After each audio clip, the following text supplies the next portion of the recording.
नमस्कार, मैं हूं आपके साथ रेशो त्यागी। एपीएन के लोकप्रिय कानूनी प्रोग्राम लीगल हेल्पलाइन में आप सभी का स्वागत है। इसमें हमारे कानूनी विशेषज्ञ रोजमर्रा की जिंदगी की समस्याओं से जुड़े कानूनी मसलों पर आपकी शंकाओं का समाधान करते हैं। आप भी इस प्रोग्राम से जुड़ सकते हैं और फोन करके कानूनी राय ले सकते हैं।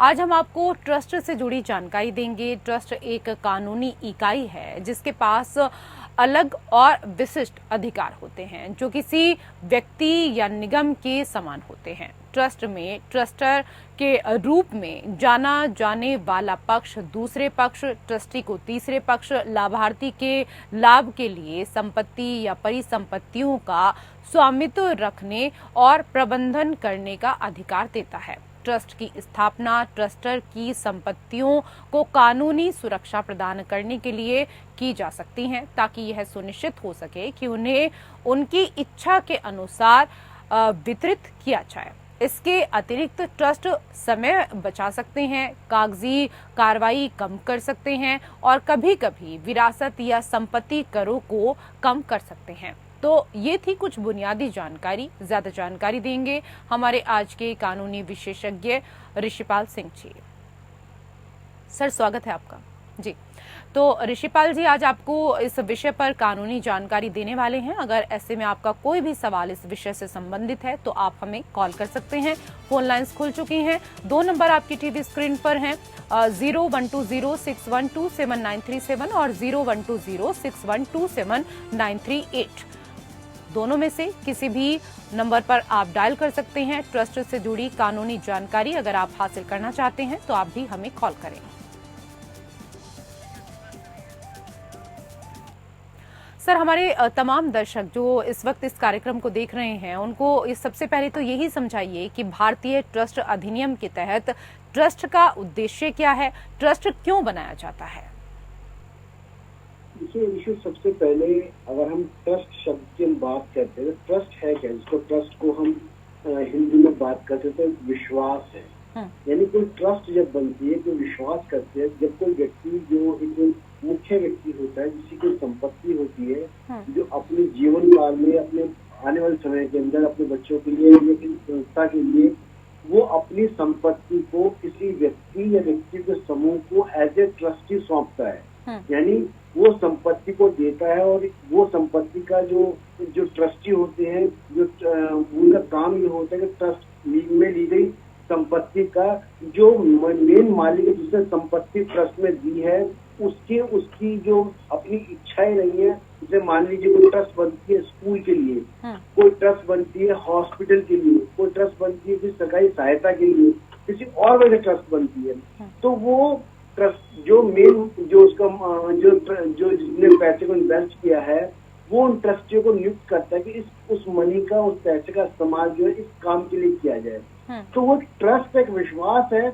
वो विश्वास वो अपने जीवन काल में, जैसे मैंने आपको बताया, दे सकता है, अपने आने वाले समय में दे सकता है कि इस पैसे का इस्तेमाल, इस संपत्ति का इस्तेमाल एक ट्रस्ट के रूप में इस तरह से किया जाए और ये उसके तरीके रहेंगे जिससे संपत्ति जो है आगे इस्तेमाल में लाई जाएगी। सबसे बड़ी इम्पोर्टेंट जो बात यही है कि कंपनी, अगर मान लीजिए कोई संपत्ति किसी के पास है तो कोई व्यक्ति कंपनी बना सकता है, कंपनी बना के उसको उसके पार्टनर बना सकता है। लेकिन ट्रस्ट में अधिकांश जो ट्रस्ट होती है, ट्रस्ट का जो उद्देश्य होता है वो सेवा का उद्देश्य होता है कि सेवा के उद्देश्य के लिए ट्रस्ट बनाई जाती है, ट्रस्टी बनते हैं। जो ट्रस्टी बनाए जाते हैं उनका काम भी ये होता है कि उस ट्रस्ट के अंदर जो काम हो रहा है, जो संपत्ति है, वो सेवा के लिए इस्तेमाल हो सके और उस जो धन है उसको बहुत सुचारू रूप से उसको इस्तेमाल किया जा सके, जैसे कि जिसकी संपत्ति इसने की है। सबसे इम्पोर्टेंट ट्रस्ट है। दूसरी बात, जैसे आप समझते हैं क्योंकि ट्रस्ट में बहुत बड़ी संख्या में धन है और संपत्ति इन्वॉल्व होती है, तो वो बहुत जरूरी हो जाता है कि उसको कानूनी रूप से एक लॉ हो जो उसको डिफाइन करे, किस तरह से उसकी कार्यविधि चलेगी। तीसरा बड़ा इम्पोर्टेंट है, जब किसी भी एंटिटी के साथ धन जुड़ जाता है तो उसकी एक अपनी पहचान हो जाती है। यानी जो ट्रस्ट है, ट्रस्ट अपने, जैसे कंपनी अपने आप में एक पर्सन होती है, ऐसे ही ट्रस्ट भी अपने आप में एक पर्सन होता है। वो ट्रस्ट के ऊपर कोई सिविल केस किया जा सकता है, ट्रस्ट भी कोई सिविल केस कर सकती है। यानी ट्रस्ट जो है, जब तक उसको डिसॉल्व नहीं करो तो ट्रस्ट जो है हमेशा जीवित रहती है।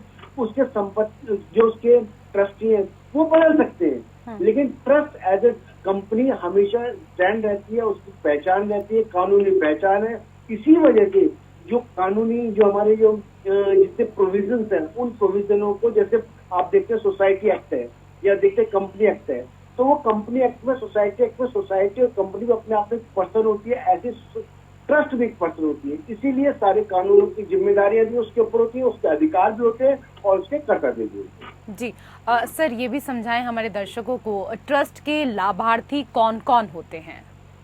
देखिए, ट्रस्ट के लाभार्थी सबसे इम्पोर्टेंट तो जिस व्यक्ति ने ट्रस्ट को क्रिएट किया है या जिस संस्था ने या जिन व्यक्तियों के समूह ने ट्रस्ट को क्रिएट किया है, सबसे पहले तो वो तय करेंगे कि इस ट्रस्ट के लाभार्थी कौन कौन होंगे, क्योंकि उनकी इच्छा से, जिनकी संपत्ति है उनकी इच्छा से ही ट्रस्ट के लाभार्थी तय हो सकते हैं। ट्रस्ट के लाभार्थी अपने मन से उसके लाभ को तय नहीं कर सकते कि अगर ट्रस्टी बन गए तो अपने हिसाब से उसका जो प्रॉफिट है या कोई और चीज है वो उसको इस्तेमाल करते हैं।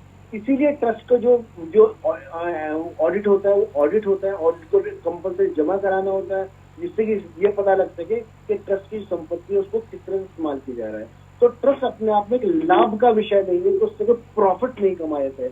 लाभार्थी का सेंस देखो, जो ट्रस्टी है उन ट्रस्टियों को ये अधिकार होता है, अगर मान लीजिए कोई ट्रस्ट बनी है, जैसे सपोज कीजिए कोई हॉस्पिटल है, उस हॉस्पिटल में ट्रस्टियों ने मिलकर, कुछ ट्रस्टियों ने मिलकर एक हॉस्पिटल को क्रिएट किया है, तो वो एक ऐसा नियम बना सकते हैं कि हाँ, जो ट्रस्टी है उनके जो परिवार वाले हैं उनको कुछ फायदा मिल सकता है, उनको प्रेफरेंस मिल सकता है या कुछ और चीज मिल सकती है।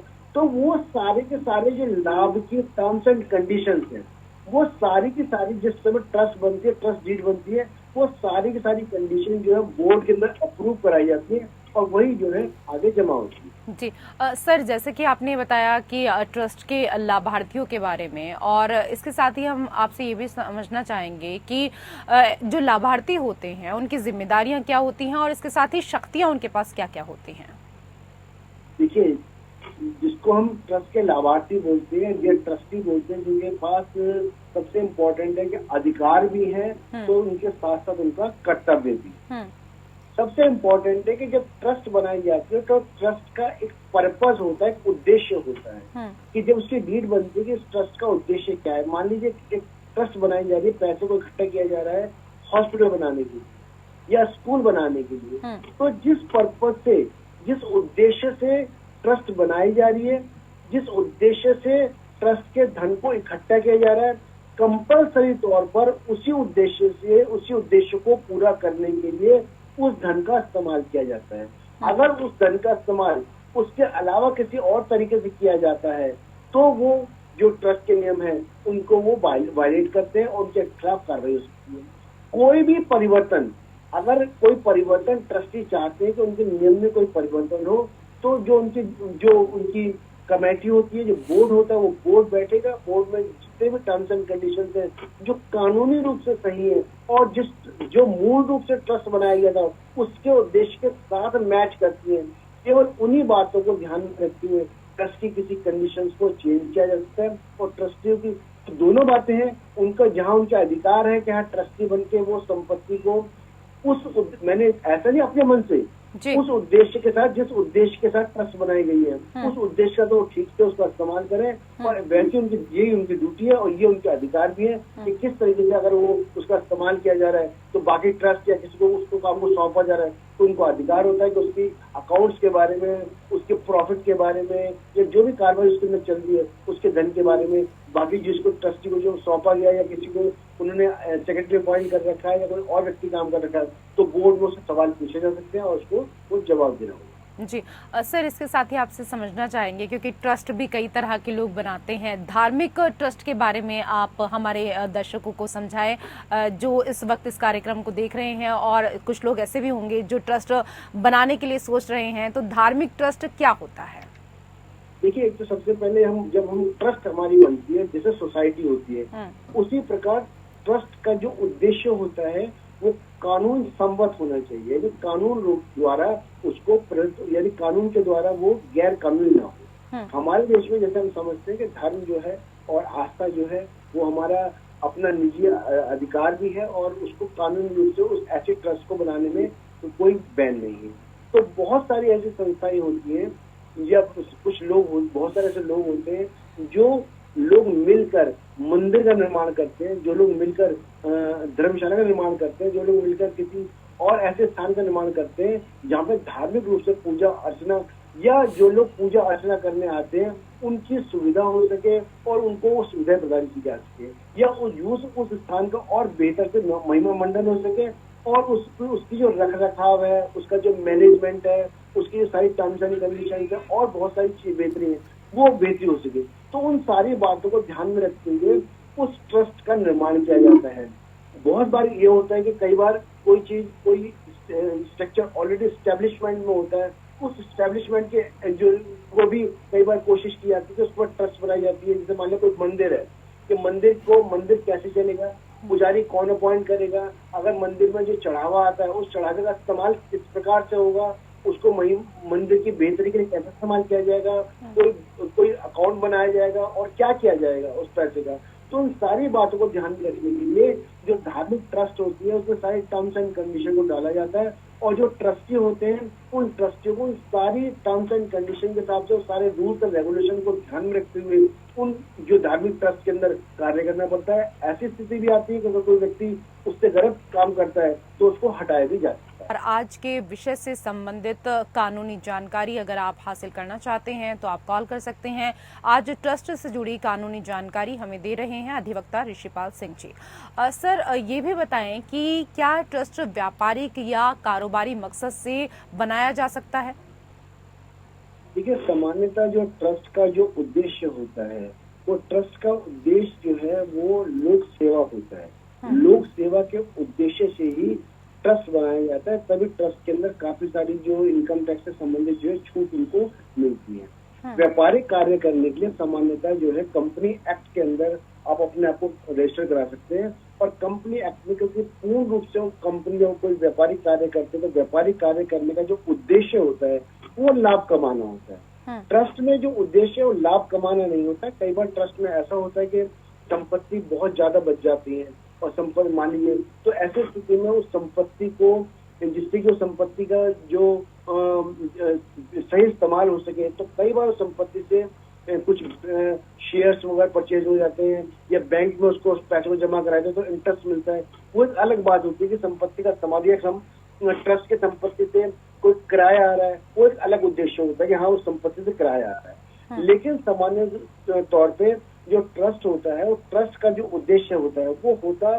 जो सामाजिक न्याय के लिए, या मान लीजिए लोगों की सेवा करने के लिए, या ट्रस्टी के उस अमुक जो उद्देश्य उसने कहे हैं उनको पूरा करने के लिए किया जाता है। लाभ का जो उद्देश्य होता है वो सामान्य रूप से ट्रस्ट में नहीं होता। जी सर, आपसे ये भी समझना चाहेंगे कि क्या ट्रस्ट को टैक्स भी देना पड़ता है? देखिए, ट्रस्ट हो या मान लीजिए सोसाइटी हो या कंपनी हो, अगर वो इनकम कर रहे हैं, वो अपनी आय को अर्जित कर रहे हैं। फॉर एग्जांपल, मान लीजिए किसी ट्रस्ट के पास 100 करोड़ रुपए हैं और 100 करोड़ रुपए जो है ट्रस्ट ने ब्याज पे, मतलब बैंक के अंदर एफडी है और उनका ब्याज आ रहा है, या मान लीजिए उन्होंने उस संपत्ति है बहुत बड़ी और उसको उन्होंने किराए पे दे रखा है, तो ट्रस्ट की इनकम हो रही है। तो ऐसी स्थिति में जो ट्रस्ट होता है, ट्रस्ट को भी अपनी जो इनकम होती है उस इनकम का इनकम टैक्स देना पड़ता है। तो ट्रस्ट जो है कम्प्लीटली इनकम टैक्स फ्री नहीं होती, टैक्स फ्री नहीं होती। तो जब भी जो हिसाब से कानूनी जो उद्देश्य बनते हैं उसके हिसाब से टैक्सेस जो होती है वो उनको देने पड़ते हैं। हालांकि बहुत बार क्या होता है कि बहुत सारे ऐसी स्थितियां होती है कि ट्रस्ट को बहुत सारे लाभ दिए जाते हैं, बहुत सारी एग्जेम्पशंस होती हैं, जिससे कि ट्रस्ट का उद्देश्य जो है वो धन कमाना नहीं होता, तो उनको काफी सारे एग्जेम्पशंस होते हैं। फिर भी जो है अगर संपत्ति एक सीमा से बाहर जाती है तो इनकम टैक्स जो है प्रोविजन को देना पड़ता है। जी सर, इसके साथ ही आपसे ये भी समझना चाहेंगे कि ट्रस्ट के पैसों के निवेश पर क्या कुछ प्रावधान होता है? देखिए, जो सेक्शन 20 है जो बताता है, जैसे मैंने आपको पहले बताया कि ट्रस्ट की कई बार बहुत सारी ट्रस्ट हमारे इंडिया में या और बाहर भी ट्रस्ट ऐसी है जिनकी अपनी कैपिटल जो है वो कई करोड़ में हो जाती है। कई बार ऐसा उद्देश्य ऐसा आता है कि उनके पास, मान लीजिए किसी ट्रस्ट के पास कोई मंदिर की ट्रस्ट है और मंदिर की ट्रस्ट पर आप भी और हम समझते हैं कि अधिकांश जो चढ़ावा आता है वो कैश में आता है। तो ऐसे स्थिति में कई बार ये होता है कि मंदिर के पास, कई बार के बहुत बार मंदिर के पास कैश का बहुत सारा भंडार हो जाता है और वो उस कैश को क्या करते हैं, बैंक में जमा कर देते हैं। अब या अपने पास उसका भंडार रखते हैं या बैंक में जमा भी कर दिया, तो जमा करने के बाद जो ट्रस्ट की बोर्ड होती है वो ये निर्णय लेते हैं कि जो बैंक में पैसा जमा है, जो बहुत सिंपल इंटरेस्ट आ रहा है, कि क्यों ना उसको ट्रस्ट की बेहतरी के लिए उस पैसे को कहीं पर निवेश कर दिया जाए। तो ट्रस्ट उस पैसे का जो है प्रॉमिसरी नोट परचेज कर सकती है, डिवेंचर ले सकती है, गवर्नमेंट सिक्योरिटी ले सकती है, स्टॉक ले सकती है, वो परचेज कर सकती है, लेकिन बोर्ड की सहमति से और ट्रस्ट के बेहतरी के लिए उस संपत्ति को, उस पैसे को कुछ सीमा तक, जहां तक बोर्ड अप्रूव करता है, उसको बोर्ड की ट्रस्ट की सहमति बेहतरी के लिए उस पैसे को इन्वेस्ट किया जा सकता है। और वो इन्वेस्टमेंट में, जैसे मैंने अपने से पहले सवाल किया, जो इन्वेस्टमेंट करते हैं उस इन्वेस्टमेंट के बाद जो उनकी इनकम होती है, अगर वो उस क्राइटेरिया से ज्यादा होती है तो वो इनकम भी जो है टैक्सेबल इनकम होती है, उसके अंदर भी जो ट्रस्ट को पैसा देना होता है, क्योंकि वो निवेश किया गया है। हालांकि वो निवेश एक कंपनी वाले निवेश से अलग होता है। ये निवेश केवल ये है कि जो उनके पास जो पैसा जमा है उनके पास, या जो रिजर्व है, उस रिजर्व को बेहतर तरीके से इस्तेमाल करने का पर्पज होता है। उसका उद्देश्य धन कमाना नहीं होता, केवल उसका उद्देश्य ये होता है कि ट्रस्ट को और कैसे बेहतर किया जा सकता है। जी सर, आपने बहुत बेहतर तरीके से यहाँ पर समझाया भी। इसके साथ ही आप से ये भी समझना चाहेंगे कि ट्रस्टी की जो जिम्मेदारियां होती हैं वो कौन कौन सी जिम्मेदारियां उसके ऊपर, उसके कंधों पर होती हैं? देखिए, ट्रस्टी की, जैसे अगर हम बात करते हैं, सामान्य भाषा में बात करते हैं, ट्रस्टी का मतलब विश्वासी। एक विश्वासी की सबसे बड़ी जिम्मेदारी तो यही होती है कि जो ट्रस्ट उसके ऊपर कायम किया गया है वो उस ट्रस्ट को बनाए रखे।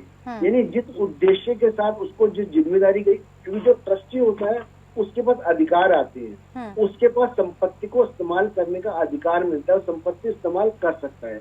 तो उस पर सबसे बड़ी उसको जिम्मेदारी होती है, जो संपत्ति ट्रस्ट में उसके पास आई है वो केवल उसी उद्देश्य के लिए संपत्ति को इस्तेमाल करे जिस उद्देश्य में ट्रस्ट में उस संपत्ति उसको सौंपी गई। अगर वो संपत्ति किसी अस्पताल के लिए है तो केवल अस्पताल के लिए, स्कूल के लिए है तो स्कूल के लिए, दवाई है तो दवाई के, जिस पर्पज के लिए होती है, या मान लीजिए किसी ट्रस्टी ने अपने जो बच्चे हैं उनकी बेहतरी के लिए और कोई व्यवस्था की गई है, तो जो ट्रस्टी ने जो टर्म्स एंड कंडीशन बनाई है, जो प्राइमरी ट्रस्टी था उसी ने जो टर्म्स एंड कंडीशन बनाई है, जो रूल्स रेगुलेशन बनाए हैं, वो लाजमी तौर पर उन्हीं रूल एंड रेगुलेशन का इस्तेमाल करे और जो भी कार्य करे वो सारे के सारे ट्रस्ट की बेहतरी के लिए उसको आगे बढ़ाने के लिए। जी तो सर, जैसा कि सभी जानते हैं, ट्रस्ट मतलब भरोसा और विश्वास। लगातार आप भी इस बात को यहाँ पर बता ही रहे हैं, लेकिन अगर ये विश्वास, ये भरोसा अगर टूट जाए तो क्या ट्रस्टी को हटाया जा सकता है? ये भी हम आपसे समझना चाहेंगे कि वो कौन से हालात हैं जब ट्रस्टी को हटाया जा सकता है।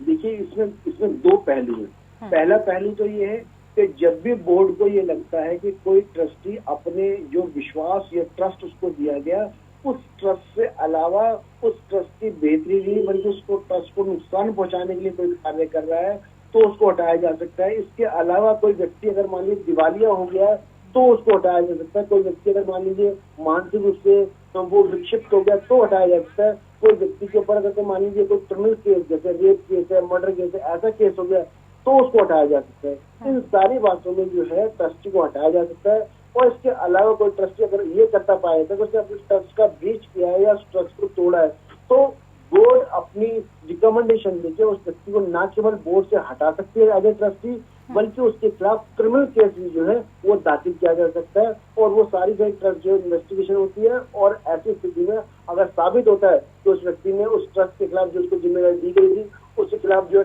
मतलब जो विश्वासघात किया है, तो क्रिमिनल केस बनता है और क्रिमिनल केस के अंदर भी उसके ऊपर सजा के पूरी तरह प्रावधान है। जी सर, आज के विषय पर हमारे तमाम दर्शकों को इतनी विशेष जानकारी देने के लिए आपका बहुत बहुत धन्यवाद। और इसी के साथ हमारे विशेष कार्यक्रम लीगल हेल्पलाइन में मेरे साथ इतना ही। नमस्कार।